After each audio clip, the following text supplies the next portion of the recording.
Before we start, just a quick reminder to hit that subscribe button. Only 2% are subscribed. At 1,000 subscribers, I'll be posting a special video. He leans close, breath rough on my neck, and then it happens. A woman's name slips out against my skin, soft and automatic. Not mine. My stomach drops so fast I actually feel dizzy. I shove his chest hard enough that the mattress groans. My name is Aaron and I am 29, and in that second I feel about 12. I yank my hands back like he burned me. He stares down at me, confused, still half in the moment we just wrecked. I am already out of it, way out, somewhere cold and narrow. He reaches for my shoulder and I flinch like he swung. "What are you doing?" His voice comes out rough, breathless. He tries a crooked smile like we're joking. I pull the sheet up to my collarbone and just stare. "What did you just call me?" Each word tastes like metal in my mouth. He blinks, actually blinks, as if he needs a replay. I didn't say anything weird. His forehead creases. I laugh once, sharp and ugly, because that is insane. "You called me by her name." The words scrape my throat. Now he freezes, and I finally see the recognition hit. I watch his eyes change first, then his whole face. Color drains out, his mouth opens, then shuts again. He drags a hand through his hair and looks past me. He is not here with me on this bed anymore. He is standing in some other bedroom I will never see. I swear I didn't mean to. His voice sounds smaller. It just slipped out, I didn't even hear it. I hate how familiar that sounds, like a line rehearsed. I pull the sheet tighter around my chest and legs. My heart pounds so loud I can barely hear him. Here is the messed up part, and I only admit this now. That name is not new to me, not at all. I have heard it in stories, in quiet toasts, in those kind condolences. I nodded, I smiled, I tried to be understanding and patient. I never expected to hear it while he was inside me. "Look at me." He slides forward on his knees, careful, slow. I scoot back until my shoulders hit the headboard. My palms are damp and slipping on the sheet. "I'm sorry, Aaron, I swear to God I'm sorry." The way he says my name feels like an emergency bandage. "Were you thinking about her?" My voice comes out thin. His eyes snap to mine, wide, almost offended. No, it was just my brain got tangled." He lifts his hands like he wants to touch my face. I watch those hands and imagine them on someone else's skin. He swallows hard and keeps talking, words tripping over each other. "You know I'm still working through everything, it's a lot. That doesn't mean I don't love you, okay, it doesn't." He leans in like he can close this gap with effort alone. Every inch he moves forward, I feel myself slide backward inside. "I need you to stop." My voice surprises both of us. He goes still, hands hanging there, not touching anything. "I can't listen to you, fix it right now." The bed feels too small, the air feels too heavy. If I stay here another minute, I will start begging. I swing my legs over the edge and stand up fast. The room tilts for a second and I grab the nightstand. My clothes are in a careless pile near his dresser. I pull my shirt over my head with clumsy hands. Behind me, I hear the creak of the mattress as he shifts. "Aaron, please don't walk away like this." He sounds scared now, which should make me soften. Instead, it makes me angry, because I am the one reeling. "You walked away first," I say, not even sure what I mean. It lands between us anyway, heavy and weirdly true. He swings his legs off the bed and reaches for his shorts. "I messed up, I know I did, I'm not arguing."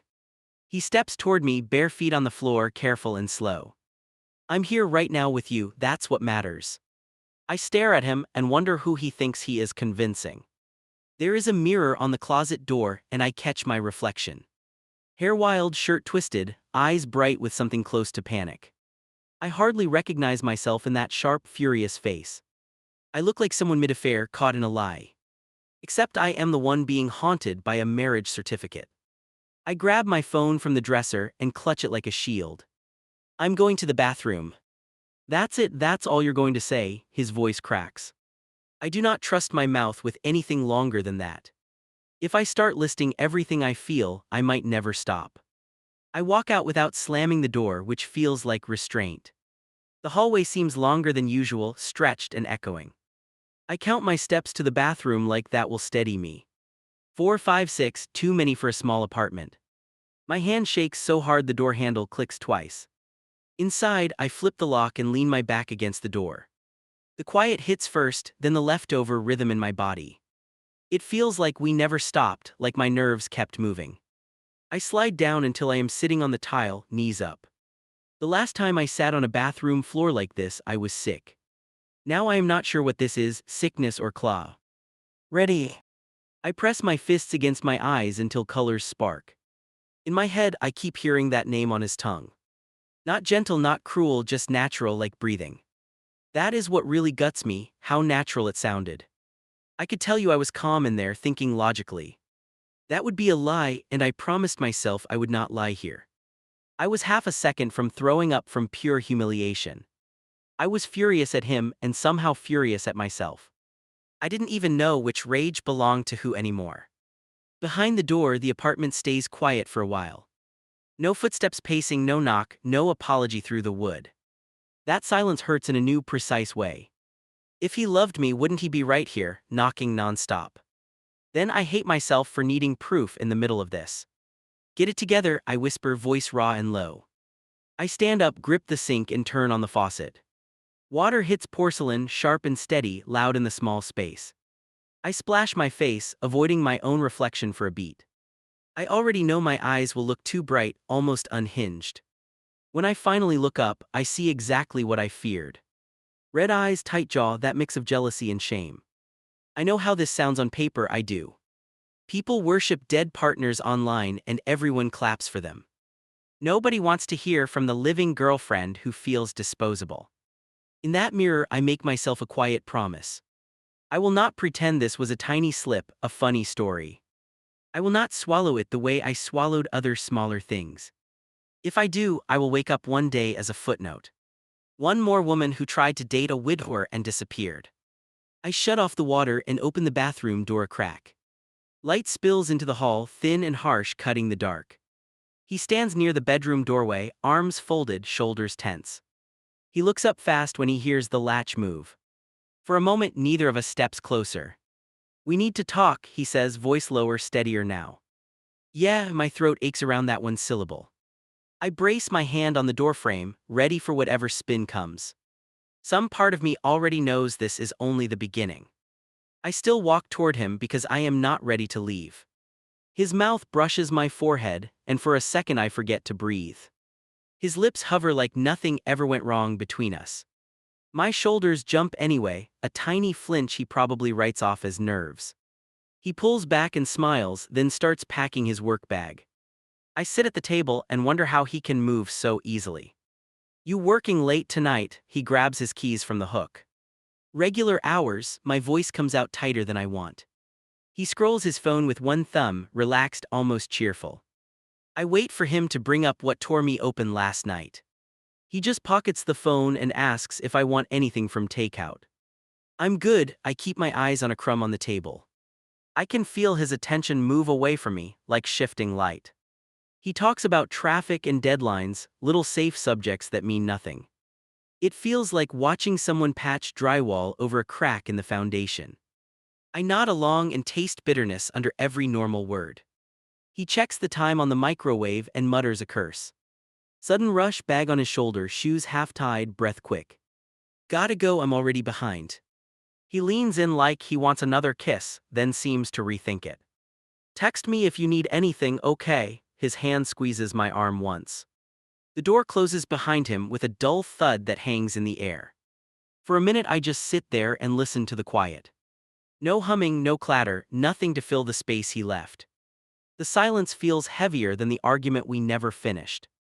I rest my forehead on my arms and feel my jaw clench. I should get ready for my own shift, but I stall. I open my phone, stare at our recent messages, scroll up too far. Old photos of us smiling at brunch, her ring nowhere in sight. I rub my thumb over the glass until my skin warms. The urge to throw the phone across the room scares me. A buzz snaps me out of it an hour later. It is him, of course, little preview line glowing on the screen. Forgot my charger again, it's in the office closet, can you look? My first instinct is to ignore him and make him deal with it. Instead I type sure, then delete it, then finally send okay. Here is the part I replay in my head way too often. I could have left that charger alone and gone to work. I could have said I never saw the text until later. Instead, I walk toward his office like there is a string attached. Curiosity and resentment tug at the same time and drag me forward. His office door sticks a little when I push it open. I hesitate on the threshold because this room has always felt off limits.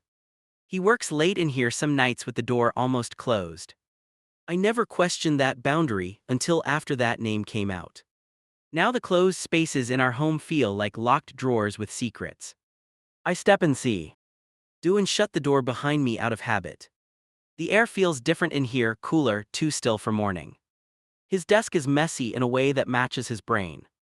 Papers sprawled, laptop dock empty, charger cable nowhere in sight. His jacket hangs over the chair like a person who just vanished. He said closet, so I head straight for it. The knob resists, a little stiff twist that makes my hand slip. I try again with more force, more annoyed than cautious. The door finally gives with a soft jerk and a faint creak. I remember thinking, of course, even his closet is dramatic. At first, I only noticed the suits on hangers and stacked boxes. Nothing shocking, nothing that screams danger or warning yet. I scan the shelves for a stray cable, expecting plastic and cords. My eyes land on glass instead, rows of frames pushed to one side. The breath catches in my throat before my brain understands why. There he is, younger and smoother around the eyes in a frame. His arm is around a woman in a white dress, both laughing hard. Even in stillness, I can tell he adored her, it is all over him. I know exactly who she is without needing a caption or date. My fingers curl into my palms so hard my nails sting.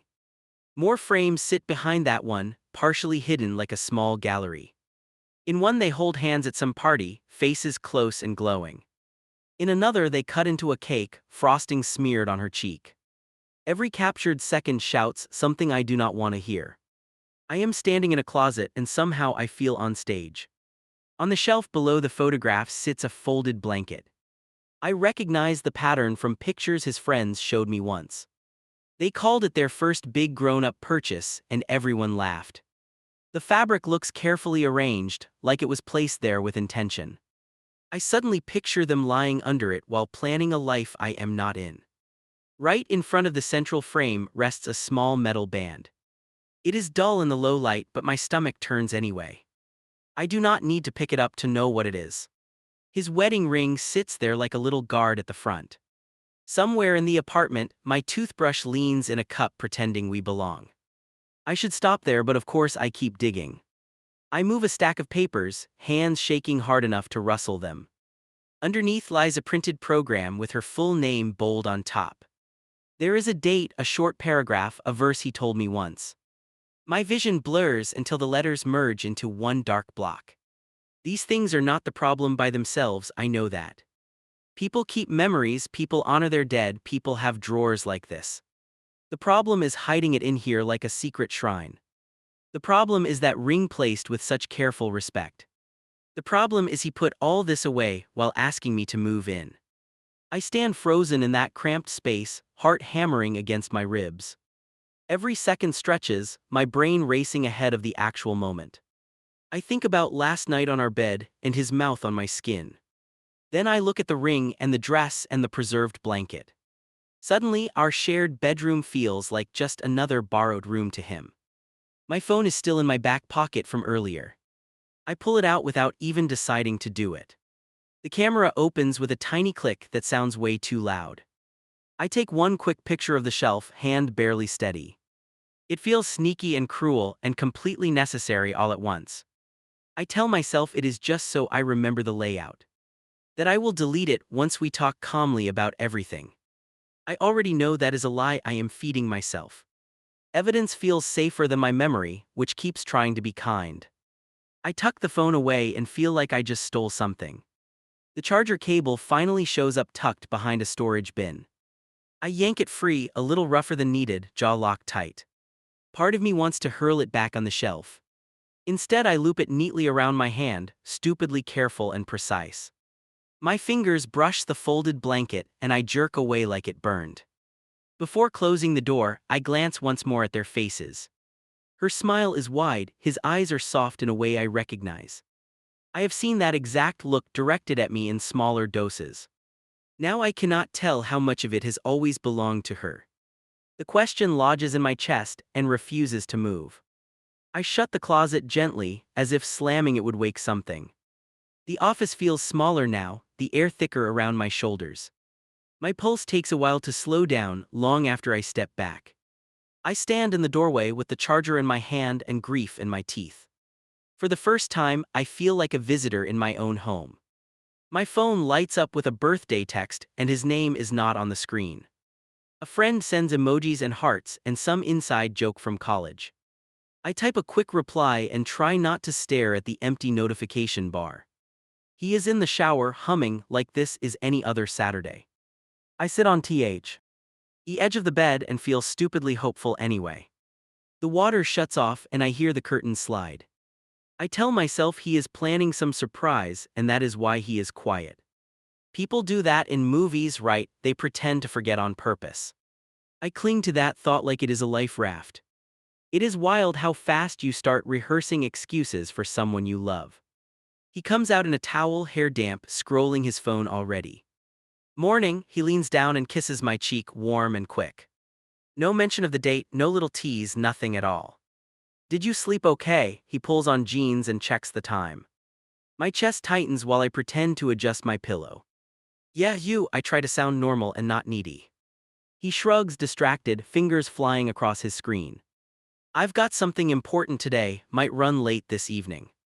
The word important hits my nerves like a slap. I wait for him to say what the day is for me. He doesn't. He tosses his phone on the dresser and starts rummaging for a shirt. We can do your birthday dinner tomorrow or next weekend, right? He glances over like he expects an easy yes. My throat goes dry while I stare at the floor. Tomorrow or next weekend.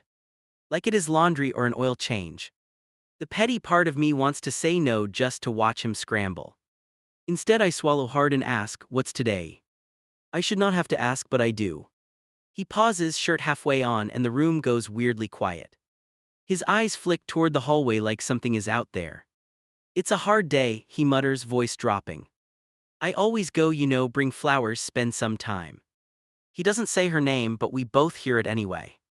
I feel something inside me twist, sharp and almost childish. I didn't realize it was the same day, I lie.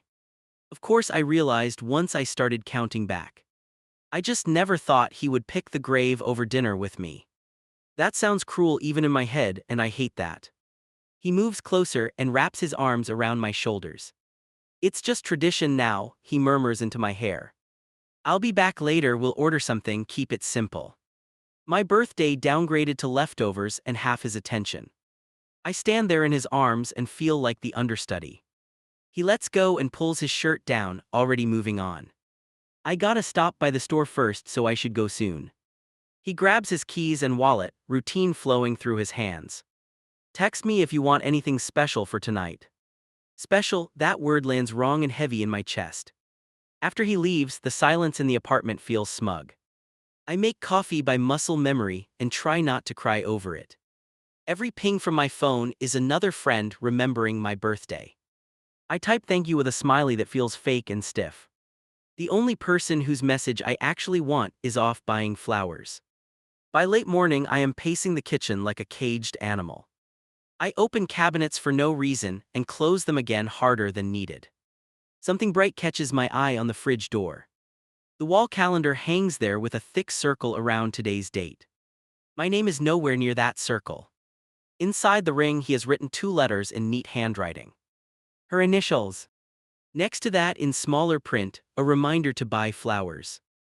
No mention of my birthday anywhere on the page, not even a tiny note. The back of my neck prickles as if someone just insulted me to my face. I stare at the month spread, looking for any trace of myself.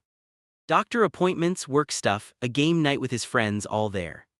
My day is blank, like a detail he meant to fill in later. Part of me whispers that he keeps reminders on his phone now. Another part answers he remembered hers in ink. I pull my phone out and check our conversation from this week. He asked what kind of cake I like, and that's it. No reservation confirmation, no playful hint, no can you keep Saturday free. I scroll down to the photo of the closet shrine from before. For a second, both images blur together and my head spins. That is when the anger really kicks in, hot and clear. It is not just grief anymore, it is hierarchy. She gets the circle, the initials, the planned visit, the flowers. I get a maybe tomorrow after he finishes talking to a headstone. It sounds cruel, I know, but it is also true. By the time he walks back in that afternoon, I am brittle. He carries a small bag and his shoulders slump with obvious fatigue. "Hey, birthday girl," he calls out like nothing is wrong at all. The nickname grates because it feels pasted on last minute. I step out of the kitchen and lean on the counter to stay upright.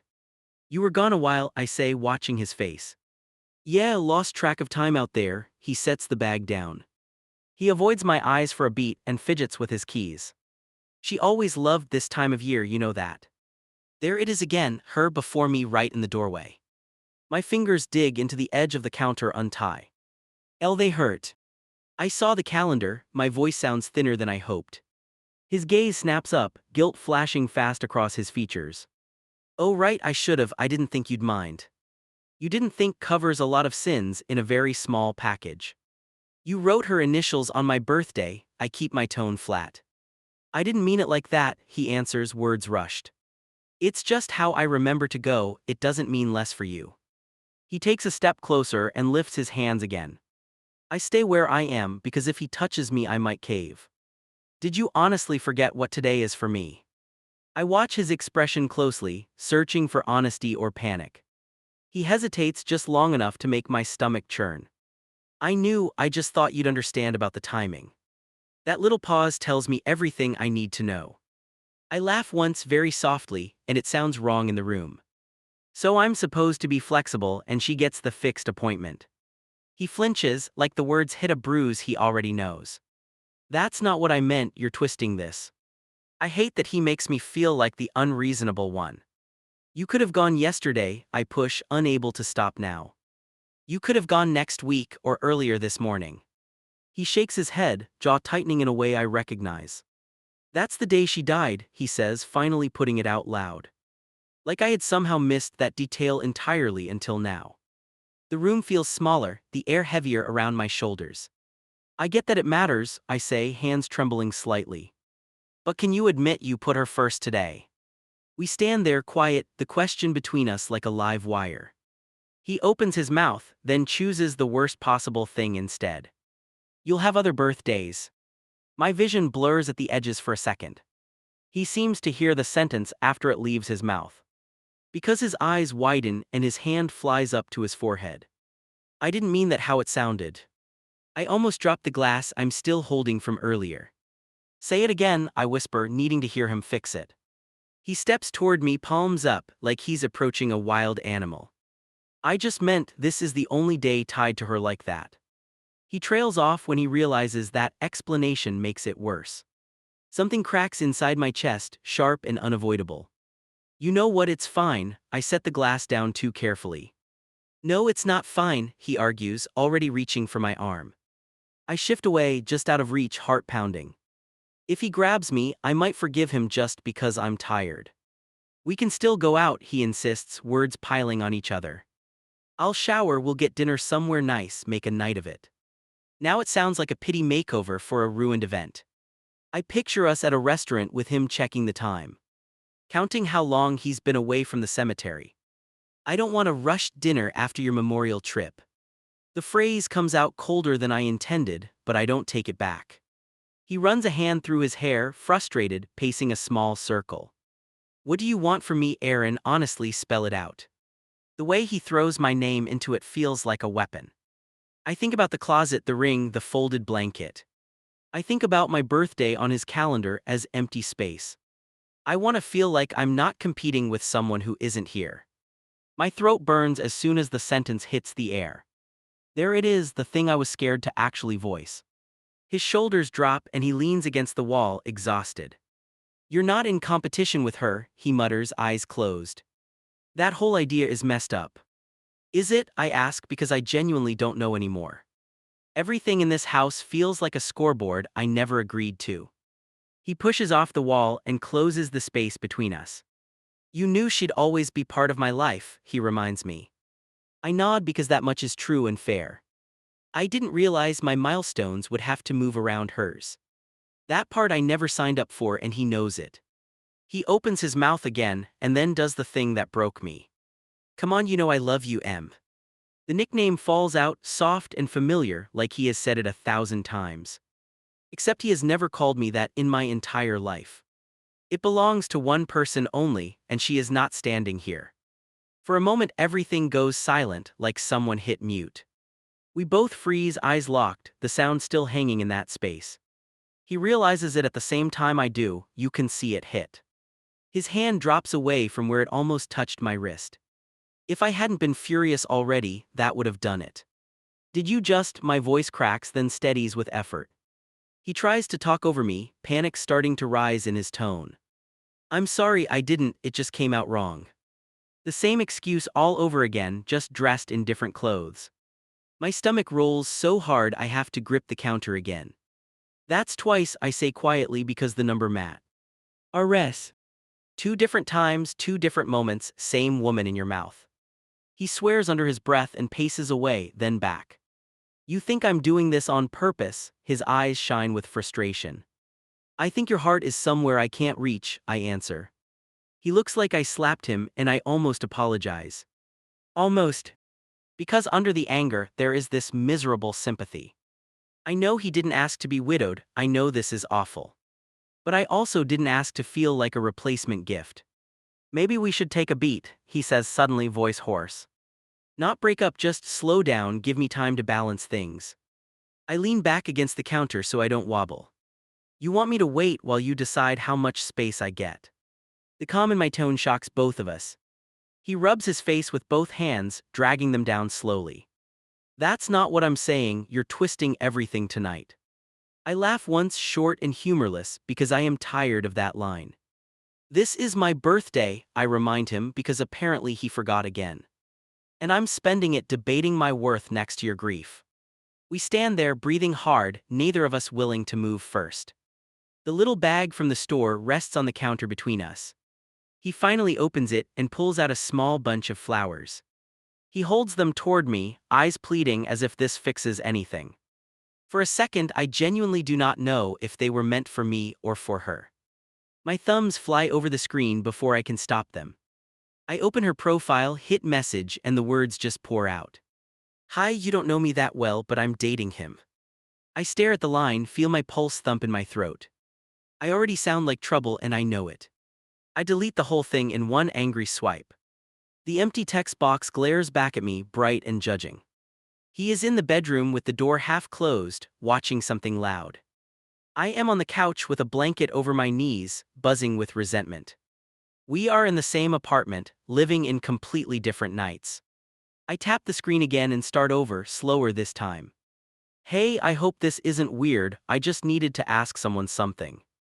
I add, I care about him a lot and I'm trying to be fair. The words look polite, desperate, and dangerously close to pathetic. I bite my lip so hard I taste metal. I scroll up through our tiny history, all surface-level likes. She reacted to a picture of us at a barbecue with a heart. No comments, no direct messages, nothing that says we actually know each other. In her world, I am probably just the woman in the new photos. The stand-in who tagged him after the real story ended. I drop my phone on my lap and press my palms over my eyes. Am I really about to drag his late wife's sister into this? Saying it in my head makes me feel cruel and reckless. It also makes me feel weirdly justified, which is even worse. I dislike both versions of myself in this moment. I pick the phone back up because of course I do. This time I type exactly what has been rotting in my chest. I'm dating him and I feel like I'm sleeping inside a memorial. My birthday got pushed aside so he could honor her again. He calls me by her nickname and acts like it's nothing. Seeing it lined up like that knocks the air out of me. It looks harsher than it sounded when it lived only in my head. I add, I'm not trying to erase her, I just don't want to disappear. Then I tack on, please be honest, was he always like this? My thumb hovers over send, while my heart pounds against my ribs. I picture her reading it on some random afternoon. Her face going tight, her jaw clenching, maybe tears in her eyes. The person who loved his wife first watching me complain about grief. I imagine her showing the message to him with shaking hands. Suddenly this couch feels like a witness stand. I back out of the chat so fast I almost drop the phone. The unsent message stays there, blue outline waiting for my nerve. I know if I send it, I break something I cannot patch.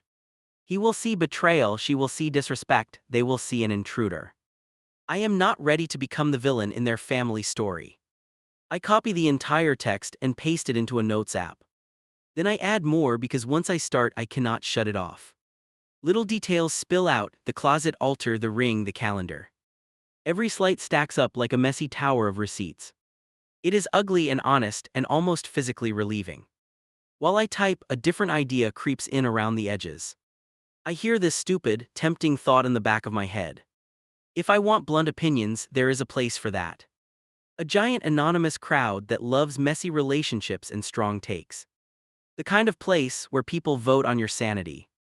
I open the browser and my fingers go to the search bar automatically.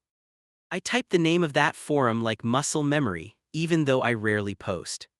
The front page loads with strangers airing their disaster. In bold titles.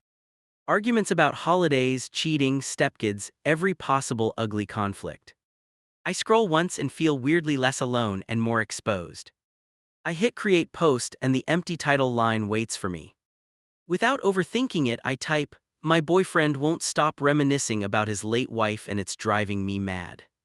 Then, before I lose my nerve, I add, so I'm sending this to strangers instead of his family. Seeing that last part makes me snort because at least I am honest. I move down to the body of the post and my fingers tremble. I paste in the rant I wrote for his sister and start reshaping it. I change names, strip locations, blur every detail that could identify us. Then I switch from vague hints to specific scenes, one by one. The bedroom slip, the closet discovery, the birthday calendar, the nickname. Writing it all in order makes the pattern impossible to ignore. I keep stopping to ask myself, am I exaggerating this? Then I remember standing in front of those photos in the closet. I remember holding flowers on my own birthday, not sure who they were for.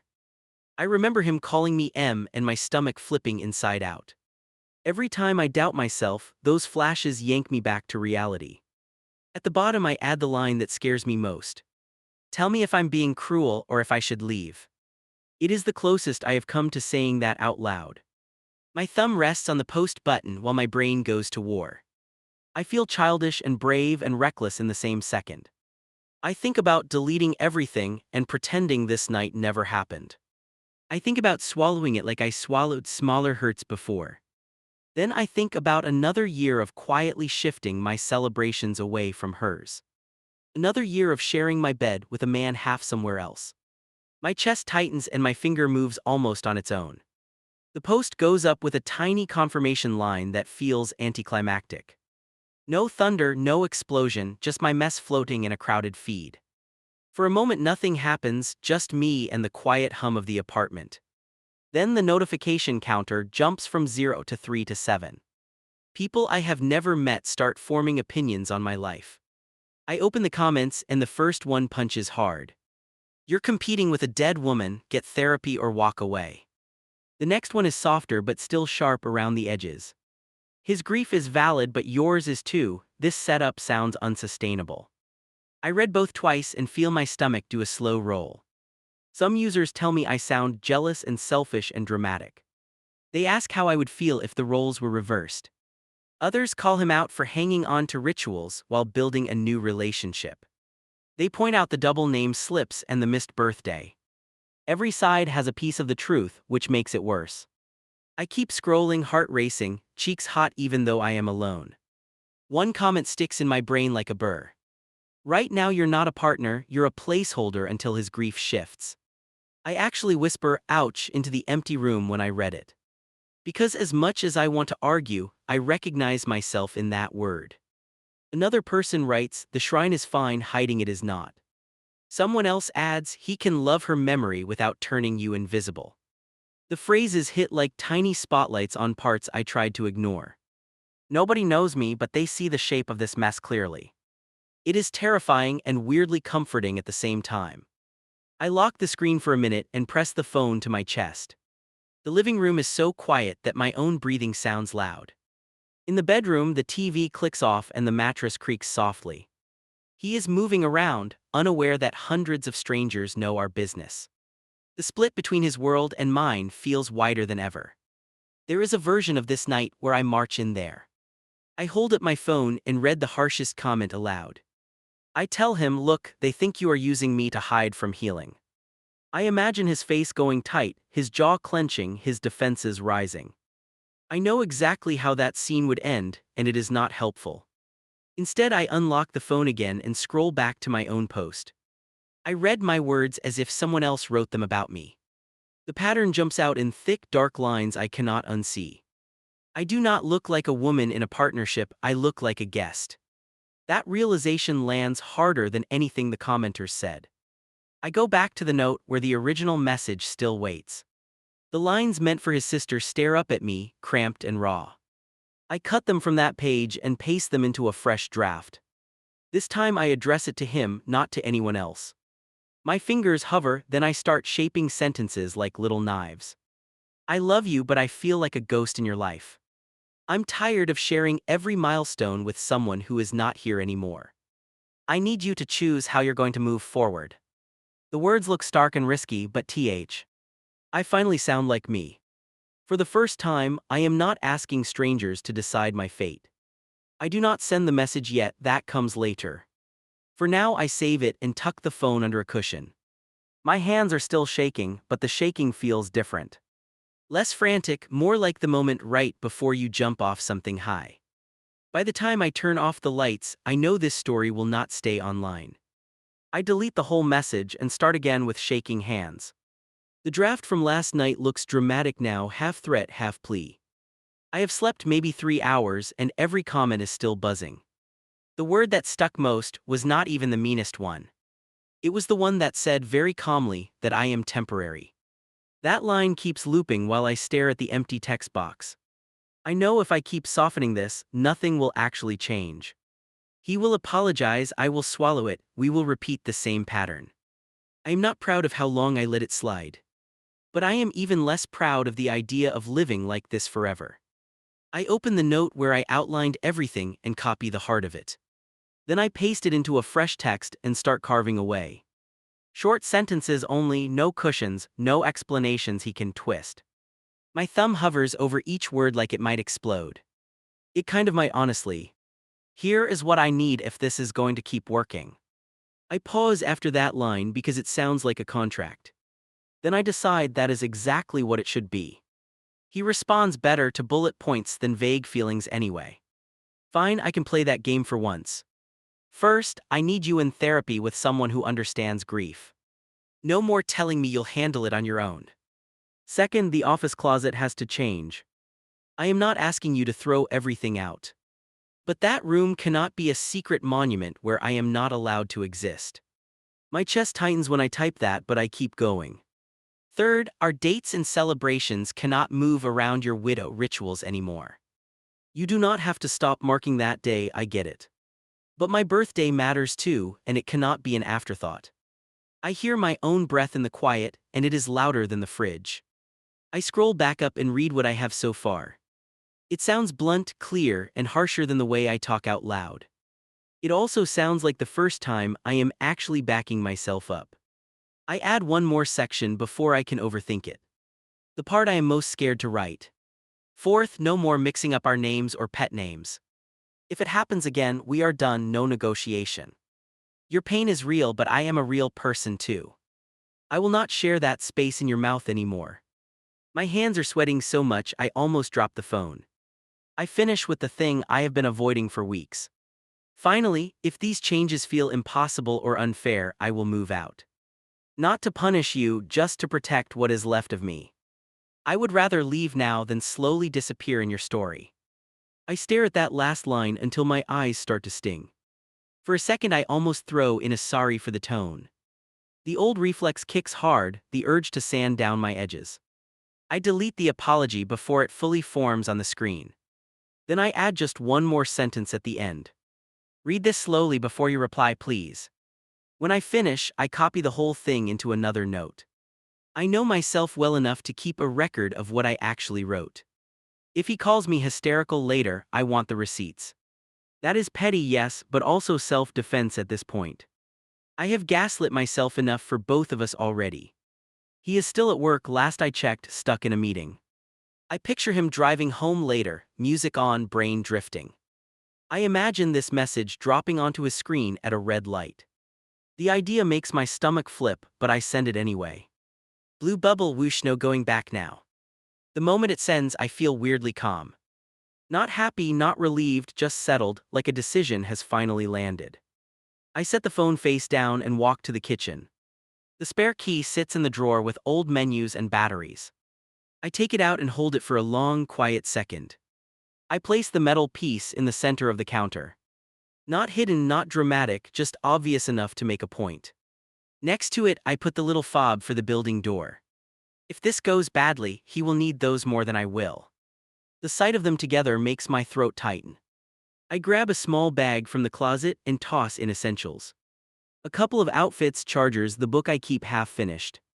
Nothing heavy, nothing that would make leaving complicated or slow. This is not about flouncing out with suitcases, this is about options. Knowing I can walk out tonight if I have to. Back in the living room, my phone buzzes on the couch. For a second I just stare at it, heart racing hard. I flip it over and see his name with one short preview line. Can we talk about this in person? No punctuation, no sore. Right, just that. Another text lands almost immediately, longer this time. I am on my way home, please do not leave before I get there. That line hits different, heavier than the first. He is taking it seriously enough to come straight here. But it also sounds like he is already afraid of my answer. My fingers twitch over the keyboard and I type. I will be here when you arrive, the key is on the counter. I delete 3 versions of relax and it's not a threat. He can sit with whatever tension he is feeling right now. I have lived in that tension for months. After that I put the phone on do not disturb. If I keep watching for bubbles and dots, I will lose my nerve. Instead I sink into the couch and stare at the blank TV screen. Every sound from the hallway suddenly sounds like his footsteps. My body is ready to jump at the first rattle of the lock. Here is the part I did not tell Reddit because it felt pathetic. I keep rehearsing both possible scenes in my head. One where he walks in wrecked and ready to do the work.